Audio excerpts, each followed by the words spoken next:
പിതാവിന്റെയും പുത്രന്റെയും പരിശുദ്ധാത്മാവിന്റെയും നാമത്തിൽ ആമേൻ. അമ്മേ പരിശുദ്ധ അമ്മേ, അമ്മേ പരിശുദ്ധ ദൈവമാതാവേ, കൃപാസനത്തിലൂടെ ഞങ്ങൾക്കും ഞങ്ങളുടെ ദേശത്തിനും അമ്മ മധ്യസ്ഥം തേടി തന്ന എല്ലാ അനുഗ്രഹങ്ങൾക്കും കൃപകൾക്കും ഞങ്ങളിപ്പോൾ ഹൃദയം നിറഞ്ഞ നന്ദി പറയുന്നു.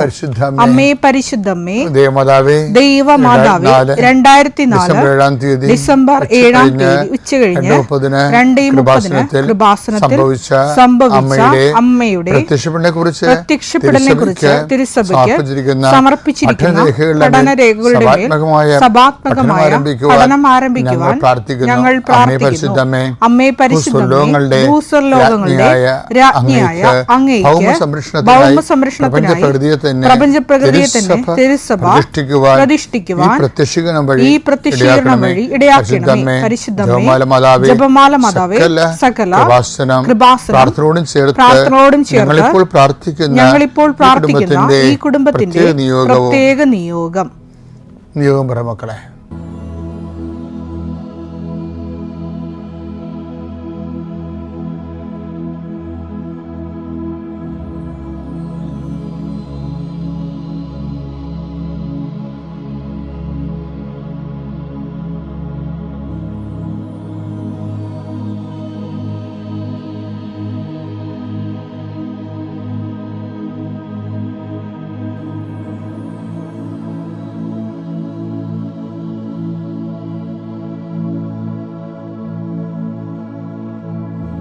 അമ്മയുടെ പ്രത്യക്ഷീകരണത്തിന്റെ ഈ അനുഗ്രഹവേളയിൽ ഞങ്ങൾക്ക് സാധിച്ചു തരുവാൻ കനിയണമേ.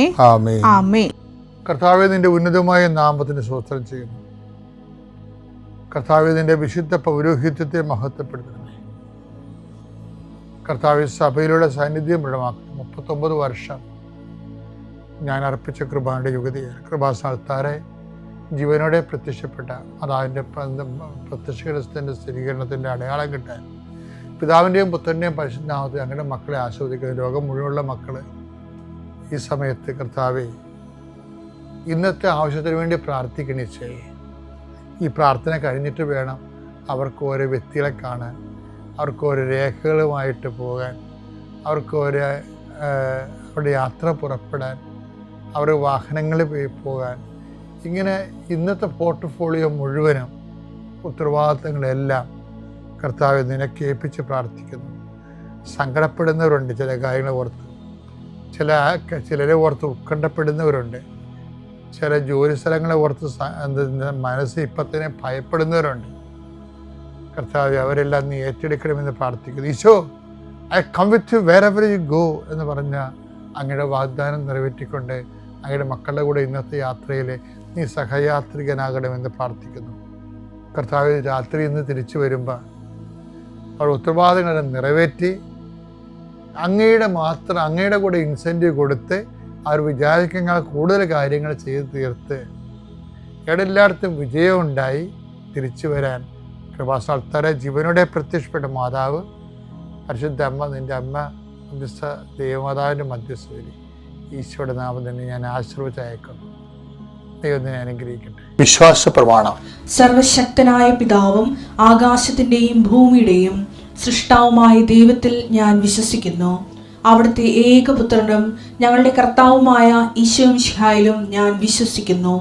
ഈ പുത്രൻ പരിശുദ്ധാത്മാവിനാൽ ഗർഭസ്ഥനായി കന്യകാമറിയത്തിൽ നിന്ന് പിറന്ന് പൊന്തിയോസ് പീലാത്തോസിന്റെ കാലത്ത് പീഡകൾ സഹിച്ച് കുരിശിൽ തറയ്ക്കപ്പെട്ട് മരിച്ച് അടക്കപ്പെട്ട് പാതാളങ്ങളിൽ ഇറങ്ങി മരിച്ചവരുടെ ഇടയിൽ നിന്ന് 3-ാം നാൾ ഉയർത്ത് സ്വർഗത്തിലേക്ക് എഴുന്നള്ളി സർവശക്തിയുള്ള പിതാവായ ദൈവത്തിന്റെ വലതുഭാഗത്തിരിക്കുന്നു. അവിടെ നിന്ന് ജീവിക്കുന്നവരെയും മരിച്ചവരെയും വിധിക്കുവാൻ വരുമെന്നും ഞാൻ വിശ്വസിക്കുന്നു. പരിശുദ്ധാത്മാവിലും ഞാൻ വിശ്വസിക്കുന്നു.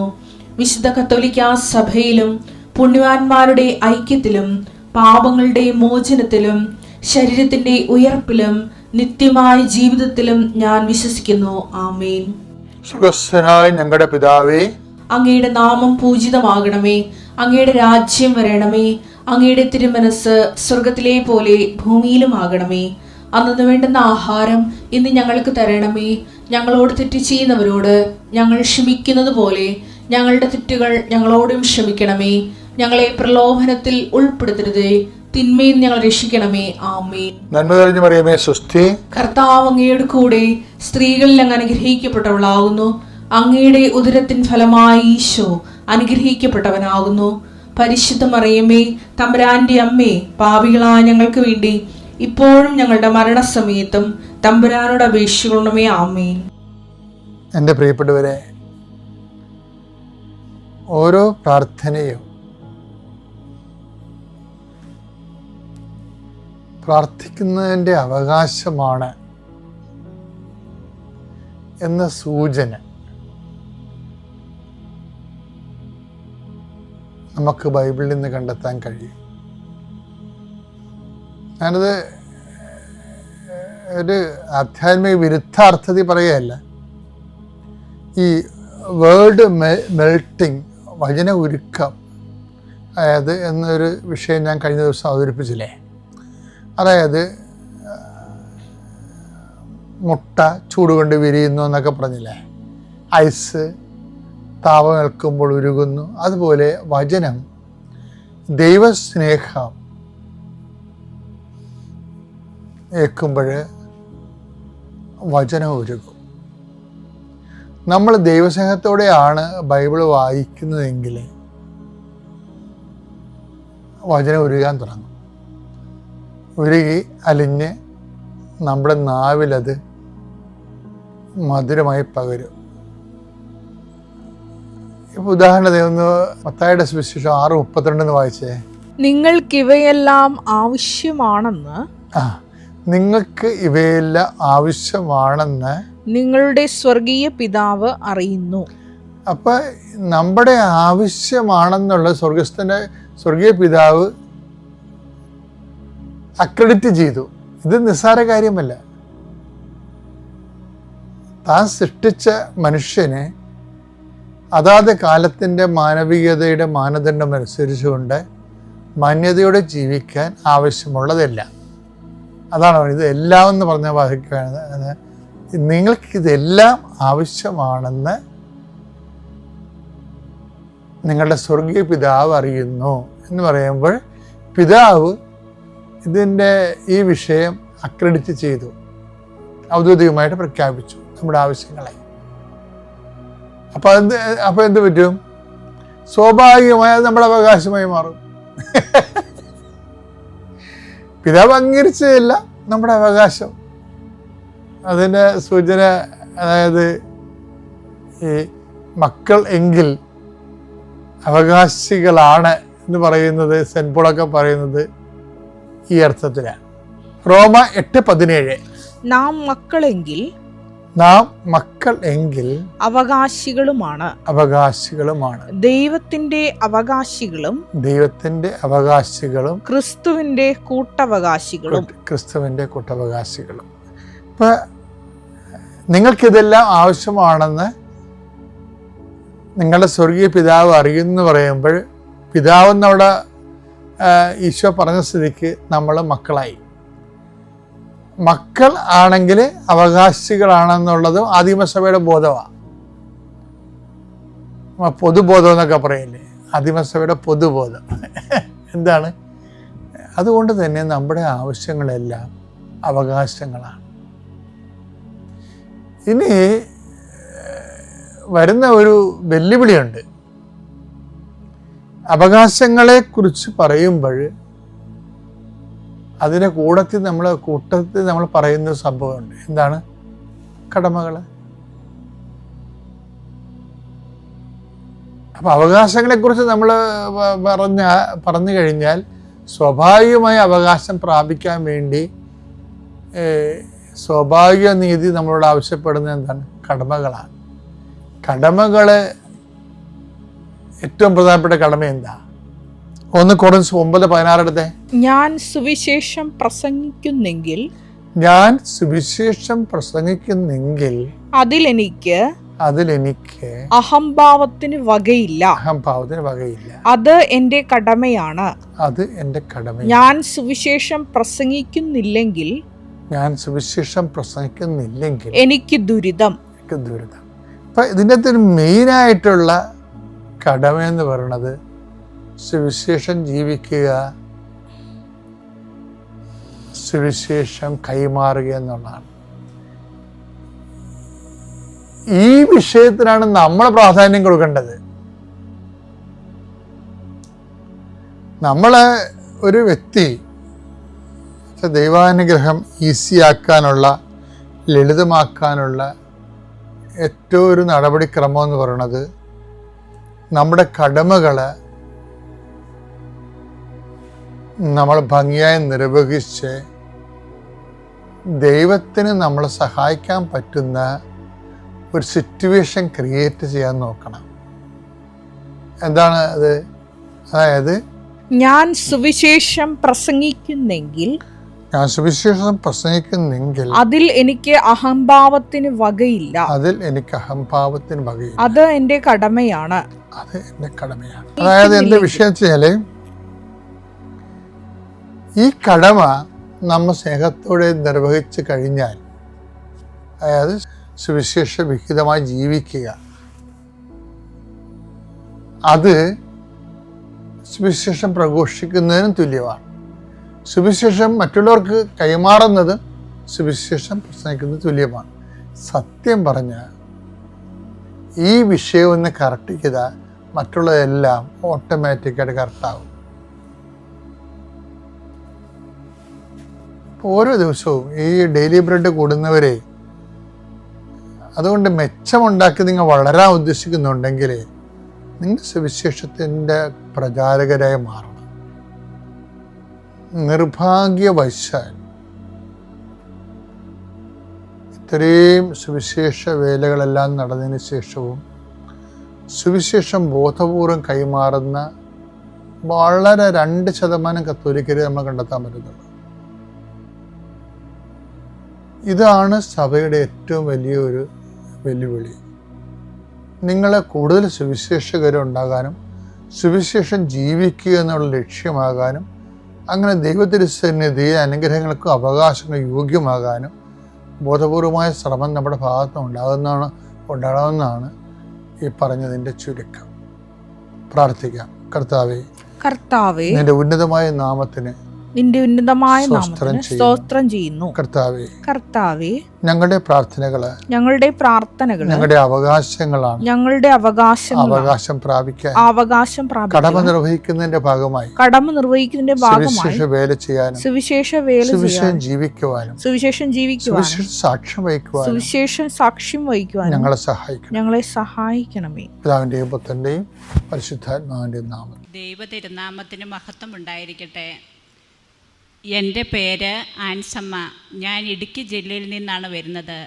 ഞാൻ ആദ്യമായിട്ട് ഓൺലൈൻ വഴിയാണ് ഉടമ്പടി എടുത്തത്. ഉടമ്പടി ഓൺലൈനിലെടുത്ത് പ്രാർത്ഥിച്ചതിൻ്റെ ഫലമായിട്ട് മാതാവിൻ്റെ പ്രസൻസ് എനിക്ക് നന്നായിട്ട് അനുഭവിക്കുവാൻ സാധിച്ചു. എനിക്ക് 2 ആൺമക്കളാണുള്ളത്. മൂത്തയാൾ ഫാമിലി ആയിട്ട് ഷാർജയിൽ താമസിക്കുന്നു. ഇളയാൾ ദുബായ് മെട്രോയിൽ വർക്ക് ചെയ്തുകൊണ്ടിരിക്കുകയായിരുന്നു. കോവിഡിൻ്റെ സമയത്ത് കമ്പനി പൂട്ടിയത് കൊണ്ട് മൂത്ത മോന് ജോലി നഷ്ടപ്പെട്ട് 5-8 മാസം വീട്ടിൽ ഇരുന്നു. ആ സമയത്ത് ഉടമ്പടി എടുത്ത് പ്രാർത്ഥിച്ചതിൻ്റെ ഫലമായിട്ട് ഡിസംബർ 8-ാം തീയതി മാതാവിൻ്റെ അമലോത്ഭവ തിരുനാളിൻ്റെ അന്ന് ഒരു ഇൻ്റർവ്യൂ പാസ്സാവുകയും അവന് ജോലി ലഭിക്കുകയും ചെയ്തു. അതിനുശേഷം 2022 ഏപ്രിൽ മാസത്തിൽ ഞാനിവിടെ വന്ന് തീർത്ഥാടന ഉടമ്പടി എടുത്തു. ഉടമ്പടിയിൽ ആദ്യമായിട്ട് നിയോഗം വെച്ചിരുന്നത് ഈശോയും മാതാവും എൻ്റെ കൂടെ, എൻ്റെ കുടുംബത്തിൽ, എൻ്റെ കുടുംബാംഗങ്ങളോടൊപ്പം ഉണ്ടാകണമെന്നതായിരുന്നു എൻ്റെ ഉടമ്പടി നിയോഗം. അതിൻ്റെ ഫലമായിട്ട് ഇങ്ങനെ നിയോഗം വെച്ച് പ്രാർത്ഥിച്ചതിൻ്റെ ഫലമായിട്ട് എൻ്റെ മക്കളുടെ ജീവിതത്തിലേക്ക് സംഭവിക്കാവുന്ന ഒരു വലിയ അപകടത്തിൽ നിന്നും ദൈവം ഞങ്ങളെ സഹായിച്ചു. മോന് നൈറ്റ് ഡ്യൂട്ടി കഴിഞ്ഞ് മോനും കൊച്ചും വീട്ടിൽ വന്ന് ഉറങ്ങുകയായിരുന്നു. മോളാണെങ്കിൽ രാവിലെ ഡ്യൂട്ടിക്ക് പോയി. സമയം ഒരു 10-11 മണി സമയമായിരുന്നു. അപ്പോൾ അവരുടെ കിച്ചൺ ഭാഗത്ത് നിന്ന് 17 നിലയുള്ള ഫ്ലാറ്റിലാണ് അവർ താമസിച്ചു കൊണ്ടിരിക്കുന്നത്. കിച്ചണിലെ ജനലിൽ കൂടെ അതിഭയങ്കരമായിട്ടുള്ള പുക ഉയരുന്നത് കണ്ട് ഫ്ലാറ്റിൽ സൈറൻ മുഴങ്ങി. ആളുകളെല്ലാം പുറത്തിറങ്ങി. സെക്യൂരിറ്റി കതക് പുറത്തുനിന്ന് പൂട്ടിയിട്ടില്ലായിരുന്നു, ചാരി ഇട്ടിട്ടേ ഉള്ളായിരുന്നു. സെക്യൂരിറ്റി ഓടി വന്ന് ഡോറ് തള്ളി തുറന്ന് കിച്ചണിൽ കയറിയപ്പോഴത്തേക്കും ഗ്യാസ് സിലിണ്ടറിൻ്റെ അടിയിൽ, ഗ്യാസ് സ്റ്റൗവിൻ്റെ അടിയിലെ ചെറിയ പൈപ്പ് ലീക്കായി. പൈപ്പിൽ കൂടി ഗ്യാസ് ലീക്കായിട്ട് ഭയങ്കരമായിട്ടും തീ പിടിച്ചു. ഗ്യാസ് സ്റ്റൗ ഒക്കെ ഒരു ഭയങ്കരമായിട്ട് തീഗോളമായിട്ടും കാണപ്പെട്ടു. ആ മുറിയിലെല്ലാം തീയും പുകയും കാരണം ഭയങ്കര ബുദ്ധിമുട്ടായി. ബോർഡിലുള്ള സാധനങ്ങളെല്ലാം അടുക്കളയിലേക്ക് ഓരോന്നോരോന്ന് ഉരുകി വീണു. ഗ്യാസ് സിലിണ്ടറിലേക്കുള്ള റെഗുലേറ്റർ വരെ തീ പിടിച്ചുകൊണ്ടിരിക്കുകയായിരുന്നു.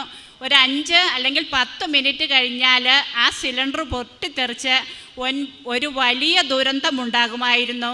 ഈ സമയത്ത് പെട്ടെന്ന് സെക്യൂരിറ്റി അടുക്കളയിൽ വന്ന് തീയെല്ലാം കെടുത്തി പുറത്തേക്ക് എല്ലാം ശാന്തമായി കഴിഞ്ഞ് പുറത്തേക്ക് ഇറങ്ങിയപ്പോൾ അടുത്ത റൂം വെറുതെ ഒന്ന് തുറന്നു നോക്കി.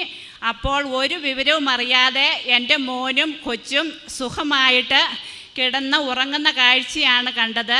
നമുക്കറിയാം, ഒരു ഫ്ലാറ്റിലെ ഒരു റൂമിൽ തീ പിടിച്ചാൽ അത് എല്ലാ റൂമിലും ബാധിക്കും. സിലിണ്ടർ പൊട്ടിത്തെറിച്ചുണ്ടാകുന്ന അപകടങ്ങളെക്കുറിച്ചൊക്കെ കേൾക്കുമ്പോൾ തന്നെ നമുക്ക് പേടിയാകും. മാതാവും ദൈവവും അത്ഭുതകരമായിട്ട് ഇടപെട്ടു. അവൻ്റെ വീട്ടിൽ വെഞ്ചരിച്ച ഉപ്പും കൃപാസന മാതാവിൻ്റെ ഫോട്ടോയും ഉണ്ടായിരുന്നു. ദൈവം വലിയ അപകടത്തിൽ നിന്ന് ഞങ്ങളെയും രക്ഷിച്ചു. അതുപോലെ തന്നെ ഞങ്ങൾക്ക് കഴിഞ്ഞ 40 വർഷമായിട്ട് ഞങ്ങളുടെ പ്രോപ്പർട്ടിയിലേക്ക് വഴിയില്ലായിരുന്നു, ജീപ്പ് കയറാനുള്ള റോഡില്ലായിരുന്നു. 7 വർഷം മുൻപ് വഴിക്കുള്ള സ്ഥലം എഴുതി രജിസ്റ്റർ ചെയ്ത് വാങ്ങിച്ചു. പകുതി പൈസയും കൊടുത്തു. അതിനുശേഷം അത് വഴി വെട്ടാൻ സാധിച്ചില്ല. അത് കേസും പ്രശ്നങ്ങളും ഒക്കെ ആയിട്ട് ഇങ്ങനെ വലിയ പ്രതിസന്ധികളും വളരെയേറെ പ്രതിസന്ധികളിലൂടെയും പ്രശ്നങ്ങളിലൂടെയും ഞങ്ങൾ കടന്നു പോയിക്കൊണ്ടിരിക്കുകയായിരുന്നു. മാതാവിനോട് ഇതും ഒരു നിയോഗം വെച്ച് പ്രാർത്ഥിക്കുന്നുണ്ടായിരുന്നു. അങ്ങനെ പ്രാർത്ഥിച്ചതിൻ്റെ ഫലമായിട്ട് അതും ഒരു ഡിസംബർ 8-ാം തീയതി, ഈ കഴിഞ്ഞ ഡിസംബർ 8-ാം തീയതി അമലോത്ഭവ തിരുനാളിൻ്റെ അന്ന് ഞങ്ങൾക്ക് കോടതിയിൽ നിന്നും വഴി ഉപയോഗിക്കാനും വഴി വെട്ടുവാനുമുള്ള ഓർഡർ ലഭിച്ചു. വീണ്ടും വഴിയിൽ കൂടെ ഞാൻ ഞായറാഴ്ച വിശുദ്ധ കുർബാനയൊക്കെ സ്വീകരിച്ചിട്ട് വീട്ടിൽ വന്നു കഴിയുമ്പോൾ പ്രപഞ്ച പ്രകൃതിയുടെ നാഥയായ പരിശുദ്ധ അമ്മയുടെ മുൻപിൽ പച്ചത്തിരി ആദ്യം തെളിക്കും. അതിനുശേഷം ഒരു കയ്യിൽ ഉടമ്പടി തൈലവും ഒരു കയ്യിൽ ഉടമ്പടിയുടെ കാശുരൂപവും മറുകൈയിൽ വെഞ്ചരിച്ച ഉപ്പുമായിട്ട് വിശ്വാസ പ്രമാണം ചൊല്ലി ഞാൻ വഴി കിട്ടേണ്ട സ്ഥലത്ത് ഞാൻ പോയി എന്നും പ്രാർത്ഥിക്കുമായിരുന്നു. അങ്ങനെ പ്രാർത്ഥിച്ചതിൻ്റെ ഫലമായിട്ട് ഡിസംബർ 8-ാം തീയതി വഴി വെട്ടുവാനുള്ള ഓർഡർ ലഭിച്ചു. എങ്കിലും ഒരു 3-4 മാസങ്ങളുടെ കഴിഞ്ഞ് ഈ കഴിഞ്ഞ ഞായറാഴ്ച പരിശുദ്ധ ത്രിത്വത്തിൻ്റെ തിരുനാളിൻ്റെ അന്ന് ഞങ്ങളുടെ വീട്ടിലേക്ക് ഒരു റോഡ് വെട്ടുവാൻ ദൈവം അനുഗ്രഹം തന്നു. അതുപോലെ തന്നെ വേറെ അടുത്ത ഒരു നിയോഗം വെച്ചിരുന്നത്, എൻ്റെ മോൻ ദുബായ് മെട്രോയിലായിരുന്നു വർക്ക് ചെയ്തുകൊണ്ടിരുന്നത്. അപ്പോൾ പ്രമോഷന് വേണ്ടിയിട്ട് പല പ്രാവശ്യം ശ്രമിച്ചായിരുന്നു. അപ്പോഴൊക്കെ ഇവൻ പറയും, മമ്മി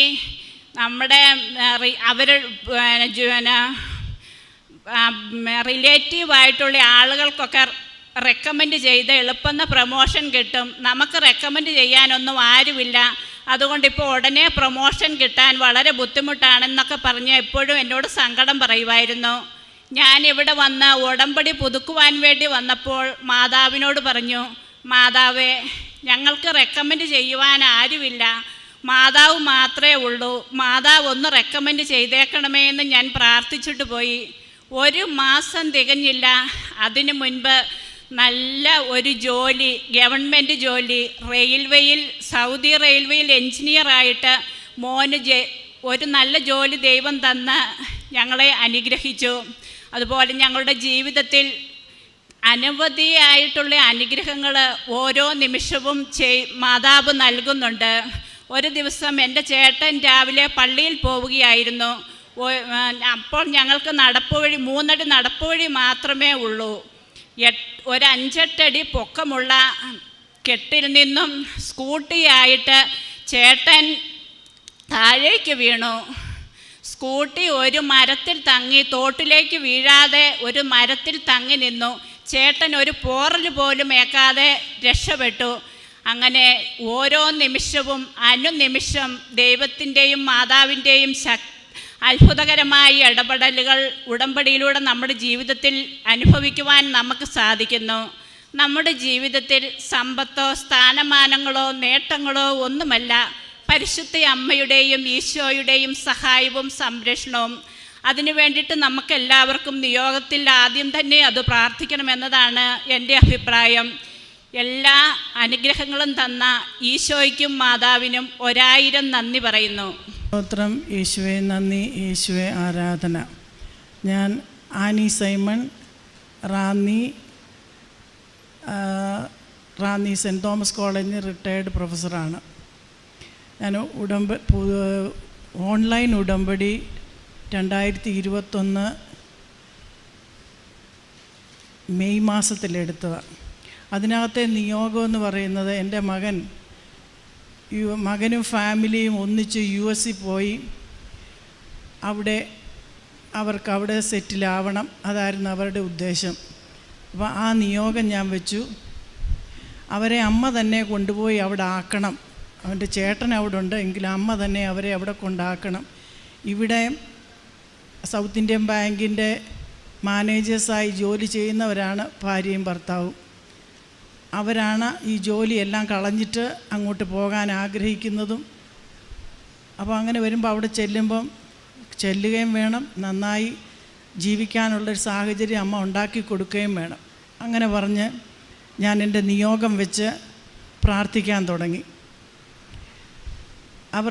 അവരെന്നിട്ട് ഇതിൻ്റെ ഫലമായി ഇനി വിസ ഇൻ്റർവ്യൂ ഒക്കെ വേണമല്ലോ. കൊറോണ സമയം, ലോക്ക്ഡൗൺ മാറി വരുന്നു.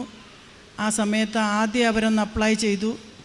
അത് അന്നേരത്തേനും അഡ്മിഷൻ കിട്ടിയ ആ സെമസ്റ്റർ കഴിഞ്ഞു, ഫോളും സമ്മറും. അപ്പോൾ പിന്നെ സമ്മറിൽ പോകാമെന്ന് വിചാരിച്ചു. അവർ വിസ ഡൽഹിയിൽ നിന്ന് എടുക്കാൻ വേണ്ടി എംബസിയിൽ അപ്ലൈ ചെയ്തു. വിസ ഇൻ്റർവ്യൂ ഡേറ്റ് ജൂൺ 18 എന്ന് പറഞ്ഞ് അവർക്ക് കിട്ടി. അപ്പോൾ അവർ ഡോക്യുമെൻറ്റ്സ് എല്ലാം ശരിയാക്കി ഡൽഹിക്ക് പോകാനുള്ള ടിക്കറ്റും ശരിയായി. 18-ാം തീയതി പോകണം, അതിനുവേണ്ടി റെഡി ആവുക. 2 പേരും ബാങ്കിൽ വർക്ക് ചെയ്തുകൊണ്ടും ഇരിക്കുക. ഒരു ദിവസം മരുമോള് വന്ന് കുളിയെല്ലാം കഴിഞ്ഞ് വെറുതെ മെസ്സേജൊക്കെ ഒന്ന് നോക്കാമെന്ന് കണ്ട് നോക്കിയപ്പോൾ അവരുടെ ഇൻ്റർവ്യൂ ഡേറ്റ് 18 എന്നുള്ളത് പ്രീപോണ്ട് ചെയ്ത് 16 എന്നാക്കിയിരിക്കുന്നു. അപ്പോൾ ഇത് 15-ാം തീയതി വൈകിട്ടാണ് ഇത് കാണുന്നത്. എങ്ങനെ ഡൽഹി പോകും, എങ്ങനെ ഈ ഇൻ്റർവ്യൂവിന് ഫേസ് ചെയ്യും? അപ്പോൾ എന്നോട് ചോദിച്ചു, ഞാൻ പോകണോ അമ്മേ, എങ്ങനെ ഇത് നടക്കുന്ന കാര്യമാണോ, നമ്മൾ പോകണോ എന്ന് ചോദിച്ചു. ഞാൻ പറഞ്ഞ അമ്മയുടെ ഓൺലൈൻ ഉടമ്പടി നമ്മൾ എടുത്തിട്ടില്ലേ, അതുകൊണ്ട് എൻ്റെ മോള് പോവും, കിട്ടാനാണെങ്കിൽ തീർച്ചയായിട്ടും അമ്മ അത് തരും, ദൈവഹിതമാണെങ്കിൽ അത് തരും, അതുകൊണ്ട് നിങ്ങൾ പോകാൻ പറഞ്ഞു. അവരേതായാലും രാത്രി തന്നെ റെഡിയായി കൊച്ചിയിൽ നിന്ന് ഫ്ലൈറ്റ് എടുത്ത് അവർ പോയി. അവിടെ ചെന്ന് 1.5 മണിക്കൂർ, ഇൻ്റർവ്യൂവിന് 1.5 മണിക്കൂർ മുമ്പ് അവർ എംബസിയിൽ ചെന്നു. അത്രയും നേരമേ അവർക്ക് കിട്ടിയുള്ളൂ, 21 മണിക്കൂർ. അതിനിടകൊണ്ട് അവരിതെല്ലാം ക്രമപ്പെടുത്തി ഇവിടുന്ന് അവിടെ ചെന്ന് ഈ നെക്സ്റ്റ് ആ ഇൻ്റർവ്യൂവിൽ വിസ അവർക്ക് കിട്ടി. കുടുംബമായിട്ട് അവർക്ക് പോകാൻ വിസ റെഡിയായി. അത് കഴിഞ്ഞപ്പം അവിടുന്ന് ആ എംബസിയിൽ നിന്ന് ഇറങ്ങുന്നതിന് മുമ്പ് തന്നെ ആ എംബസി ക്ലോസ് ചെയ്തു. അനിശ്ചിത കാലത്തേക്ക് എംബസി ക്ലോസ് ചെയ്തു. അപ്പം ഞങ്ങൾക്ക് മനസ്സിലായി അമ്മയുടെ ഇടപെടൽ. 18-ാം തീയതി ഇൻ്റർവ്യൂ നടക്കാനാണെങ്കിൽ അത് നടക്കത്തില്ല, എംബസി ക്ലോസ് ചെയ്തു പോകും. അതിന് അമ്മ പ്രീപോണ്ട് ചെയ്ത് 16-ാം തീയതി ആക്കി. 16-ാം തീയതി ആക്കിയതിൻ്റെ ഫലമായിട്ട് അവരുടെ കാര്യങ്ങളെല്ലാം അമ്മ നടത്തി. അങ്ങനെ ഇപ്പോൾ അവർ അമ്മ അവിടെ കൊണ്ടാക്കണമെന്നായിരുന്നു എൻ്റെ നിയോഗം. അപ്പോൾ അവരവിടെ ചെന്നു. അവൾ എൻജിനീയറാണ്. അവൾക്ക് MS ഇപ്പോൾ 2 വർഷമായി, 2021 പോകുന്നത്. ഇപ്പോൾ MS അങ്ങോട്ട് കഴിഞ്ഞപ്പോഴേ അമ്മ PhDക്ക് അഡ്മിഷൻ ആക്കി കൊടുത്തു. അവനാണേൽ ചേട്ടൻ്റെ ഒരു കൺസ്ട്രക്ഷൻ കമ്പനിയുണ്ട്, അതിനകത്ത്